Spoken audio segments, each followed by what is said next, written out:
Être un scientifique n'est pas une mince affaire. Passer sa vie à étudier, analyser, disséquer et interpréter des données, ça fait beaucoup de choses complexes à faire et en plus tout le temps. Depuis des milliers d'années, le rôle de scientifique a toujours fait partie de nos communautés. À l'époque, il y a fort longtemps, c'était les anciens ou les chamans du village qui occupaient ces postes à temps plein.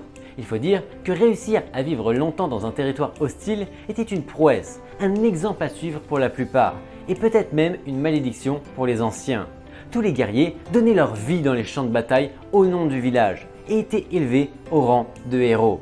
Tandis que les plus chanceux, les anciens, étaient mis de côté à donner des conseils et à vivre une vie paisible. Sauf que ce sont eux qui ont mené les peuples vers de nouveaux horizons, leur ont permis de vivre et de prospérer dans des milieux où il en fallait vraiment peu pour perdre un bras. C'est grâce à ces gens que nous avons des scientifiques aujourd'hui. Et ces derniers nous permettent de vivre paisiblement dans nos maisons, à regarder des vidéos sur internet et à consommer des aliments pour rester en vie. Mais ces anciens des temps modernes ne font-ils pas face aux menaces comme c'était le cas à l'époque, et à une bien plus grande échelle?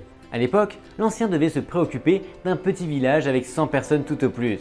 Les nouveaux venus ont sur leurs épaules la responsabilité de millions de personnes et ça fait beaucoup de problèmes à écouter et solutionner d'un coup. Surtout si vous êtes de nature assez timide.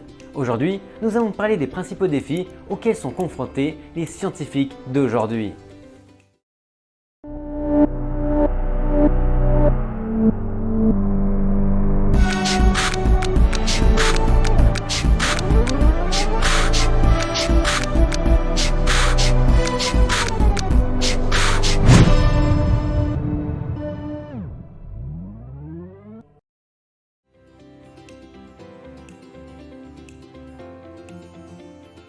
En effet, c'est logique, si on ne boit pas, on n'ira pas bien loin. Vous ne vous êtes jamais demandé pourquoi les villages d'antan étaient pratiquement tous situés près d'un cours d'eau, d'une rivière ou d'un lac.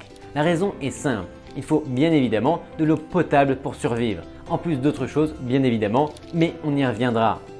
Dans notre vaste et belle planète, nous avons différentes sources d'eau potable, les lacs, les rivières, les cours d'eau, les nappes phréatiques et j'en passe. Les pays se doivent de sécuriser une certaine production d'eau potable afin de la distribuer à leur population tout le temps pour qu'elle prenne sa douche tous les jours, puisse boire bien évidemment et préparer à manger et parmi plein d'autres choses. S'il n'y a pas d'eau dans les robinets, on serait dans de sales draps littéralement. Sauf que nous n'avons qu'une seule planète avec ses ressources et celles-ci ne sont pas distribuées de manière équitable malheureusement. Entre situations géographiques pas très avantageuses ou tout simplement un manque de moyens, certains pays ne peuvent pas produire suffisamment d'eau pour leur population. Et c'est l'un des plus gros défis scientifiques de la planète.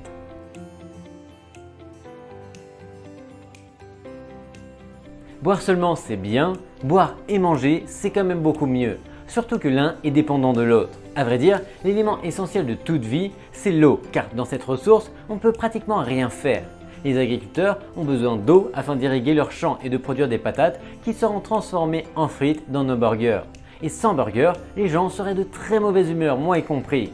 Quoi qu'il en soit, la nourriture représente le deuxième défi auquel les scientifiques sont confrontés pour la simple raison qu'il faut bien manger quelque chose. Mourir de faim, c'est vraiment pas le plus sympa.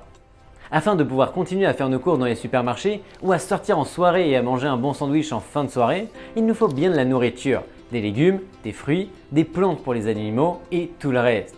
Globalement, notre magnifique planète se découpe en deux parties. La partie supérieure qui offre un climat plutôt bon avec beaucoup de pluie en hiver et des terres agricoles à perte de vue. Tandis que la deuxième partie se trouve en bas, dont le climat n'est pas du tout clément, car nous avons des pays principalement arides où la pluie se fait rare, tout comme les sources naturelles d'eau. Et vu que la Terre compte dans les 8 milliards d'habitants, ça en fait des bouches à nourrir. Même beaucoup de bouches selon certaines personnes qui pensent que Thanos pouvait avoir raison dans sa quête d'équilibre de l'univers. Quoi qu'il en soit, sécuriser la nourriture pour les populations mondiales est l'un des plus gros défis des scientifiques des temps modernes.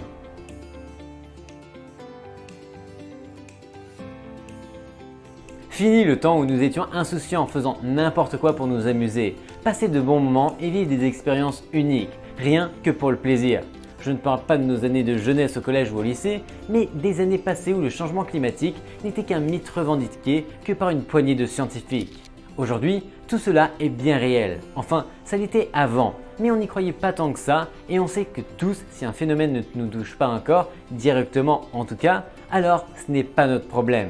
Le plus gros défi de l'humanité est très certainement le changement climatique et le réchauffement de la planète.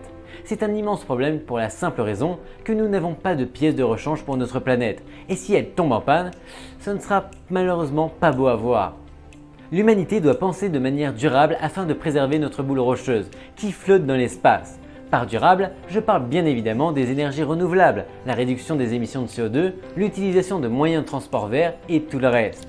Les scientifiques savent de même que les concepteurs et ingénieurs qu'il est impératif de vivre plus durablement pour sauver notre planète et accessoirement les humains aussi. Parce qu'au final, on vit tous sur la planète Terre et on n'a pas d'autre option pour déménager vers un appartement en meilleur état et plus durable.